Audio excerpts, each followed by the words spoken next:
Guys, welcome back to High Flyer. আমি শ্যাম। কেমন আছো তোমরা সবাই? আশা করি সবাই ভালো আছো। আর আজকে আমি বহুদিন আগেকার একটা চেষ্টা আবার করব। আর সেই চেষ্টাটা হচ্ছে আজম খান। আমি যতদূর জানি বাংলাদেশের ব্যান্ড সঙ্গীতের গুরু যাকে বলা হয় তিনি হচ্ছেন আজম খান, এবং তারই যে একটা বিখ্যাত গান রয়েছে সেটা হচ্ছে পাপড়ি কেন বোঝে না। এটা আমি অনেক দিন আগে চেষ্টা করেছিলাম, অনেক দিন বলতে প্রায় শুরুর দিকে মোটামুটি বলাই চলে চেষ্টা করেছিলাম, কিন্তু ব্লক হয়েছিল কোনো কারণে। তো আজকে আবার চেষ্টা করছি, আশা করি তোমরা দেখতে পাবে এবং দেখতে পারলে ভালো লাগবে আমার, কারণ সেটা বৃথা গিয়েছিল। এটা আবার পুনরায় আমরা করছি, তোমাদের প্রচুর সাজেশনের মধ্যে এটাও একটা ছিল, এবং সেজন্যই আবার সেটা নিয়ে আসছি। গানটা ভীষণ ভালো। তো ডেসক্রিপশন বক্সে লিঙ্ক দিয়ে রাখবো, সেখানে গিয়ে অরিজিনাল ভিডিওটা দেখো, সাথে সাথে চ্যানেলটাকে লাইক শেয়ার সাবস্ক্রাইব করে দিও, সাথে সাথে আমাদের চ্যানেলটাকেও লাইক শেয়ার সাবস্ক্রাইব করতে ভুলো না। তো চলো ভিডিওটা দেখে নিই, তারপর আরও কথা হবে।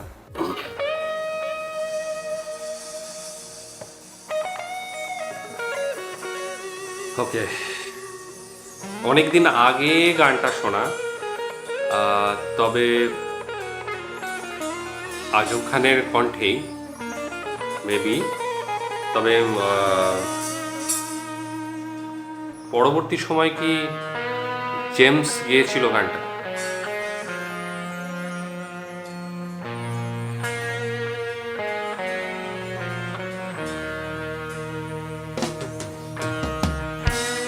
ওকে,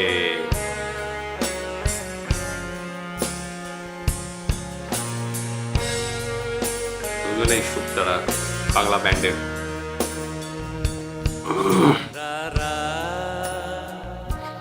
জেগে জেগে কত কথা আমি ভাবি, পাপড়ি কেন বোঝে না, তাই ঘুম আসে না, সারা রাত জেগে জেগে কত কথা আমি ভাবি, পাপড়ি কেন বোঝে না, তাই ঘুম আসে না।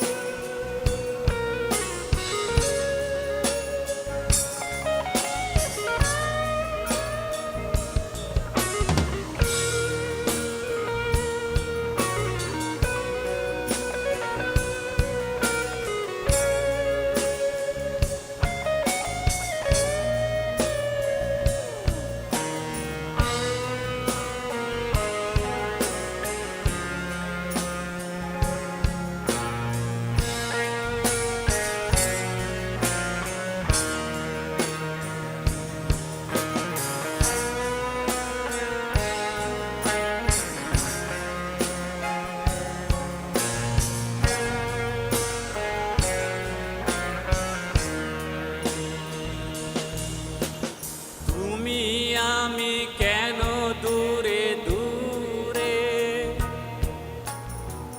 খুঁজে বেড়াই ঘুরে ঘুরে, বাচ্চা তুমি আমি কেন দূরে দূরে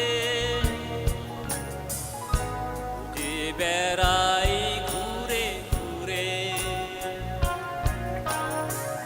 মন কি যে চায়, কাঁদে শুধু বেদনা,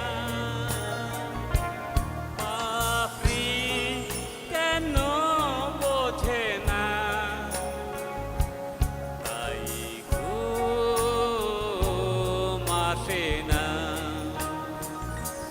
পাপড়ি কেন বোঝে না, তাই ঘুম আসে না।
নাইস। আচ্ছা, এই গানটা মানে পাপড়ি কেন আসে না, এই গানটা পিছনে আমি যতটা জানি যে একটা গল্প রয়েছে, তবে গল্পটা কি সেটা জানা নেই।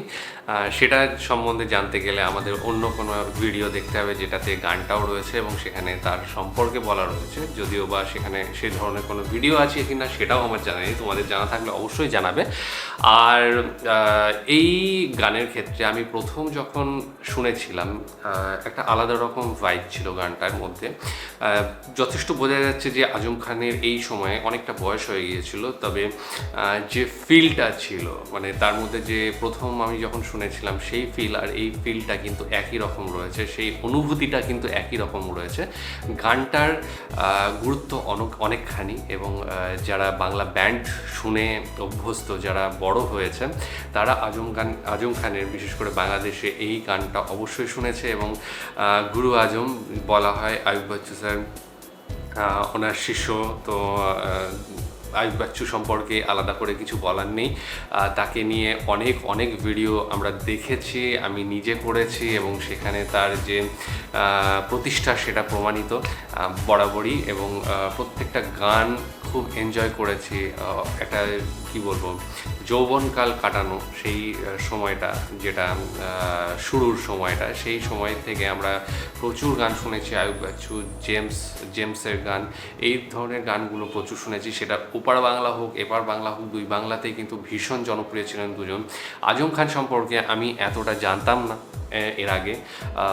যখন থেকে ইউটিউব শুরু করি, তারপর থেকে যখন বাংলাদেশের কন্টেন্ট নিয়ে যা দেখতে শুরু করলাম, জানতে শুরু করলাম, তখন থেকে কিন্তু আজম খানকে চিনলাম এবং বালামকে চিনলাম। প্রচুর এরকম সিঙ্গার রয়েছে যাদেরকে চিনেছি। ইভেন সত্যি কথা বলতে কি তাহসানকেও আমি চিনতাম না, পরবর্তী সময়ে যখন ভিডিও করেছি আস্তে আস্তে চিনেছি। তো এরা ফেভারিট সিঙ্গার আমার ভীষণ, বাংলাদেশে যে সমস্ত সিঙ্গার রয়েছেন তাদের মধ্যে। এবং আয়ুব বাচ্চু এবং জেমস এরা তো আলাদা স্ট্যান্ডার্ড, তাদের ধরাছোঁয়ার বাইরে। আজম খান সেখানে তাদের গুরু এবং তার যে গান সেটা তো খুব মানে পছন্দসই হবে। এখানে আমরা দেখলাম আয়ুব বাচ্চু স্যার গিটার বাজাচ্ছেন এবং আজম খান স্যার গান করছেন। পাপড়ি কেন, সে কি দরদ গানটায়। কিছু জায়গায় তিনি পুরো ভেঙে পড়ার মতো যে জায়গাগুলো সেগুলো দিচ্ছিলেন। গানে আমরা দেখতে পাই, খুব কম গানেই দেখতে পাই দেওয়া হয়, কিন্তু এখানে তিনি দিচ্ছিলেন। এবং সাথে সাথে বলবো একটু হ্যাঁ, আমার মনে হয় যে বয়স জনিত কারণে আমার মনে হলো যেন আমি আগে যেটা শুনেছিলাম তার থেকে একটু তার যে ভোকাল টেনশনটা সেটা কিন্তু অনেকটা বেশি দেখা গিয়েছে এবং কিছু জায়গায় ভেঙে গিয়েছে। তবে যেটা সিঙ্গারের যে কি বলবো ফিল, গুরুত্ব, যেটা অনুভূতি, সেটা কিন্তু বরাবর রয়েছে। বয়সজনিত কারণে সবারই হয়, কিন্তু যেটা বললাম যে গানটা শুনলে যে ফিল আসার দরকার সেটা অবশ্যই এসেছে এবং খুব ভালো লেগেছে। পাপড়ি কেন আসে না, এই গানটা বরাবরই সবার প্রিয়। তোমাদের প্রচুর জনের রিকোয়েস্ট ছিল, কিন্তু বললাম ভিডিওতে আমরা সেটা নিয়ে আসতে পারিনি, তাও সেটা 2 বছর তো হয়েই গেল ব্লগ করা হয়েছে। তো ফাইনালি আজকে আবার চেষ্টা করছি, এসে গেলে ভালো, অবশ্যই দেখো এবং সাথে সাথে তোমাদের যারা বন্ধুবান্ধব রয়েছে তাদেরও দেখিও। তো আজকে ভিডিও কেমন লেগেছে জানিও, ডেসক্রিপশন বক্সে লিঙ্ক দিয়ে রাখবো, সেখানে গিয়ে অরিজিনাল ভিডিওটা দেখো, সাথে সাথে চ্যানেলটাকে লাইক শেয়ার সাবস্ক্রাইব করে দিও। আজকের মতো এখানে শেষ করছি, আগামী দিন আবার আসবো অন্য কোনো ভিডিও নিয়ে, ততক্ষণের জন্য স্টে টিউনড।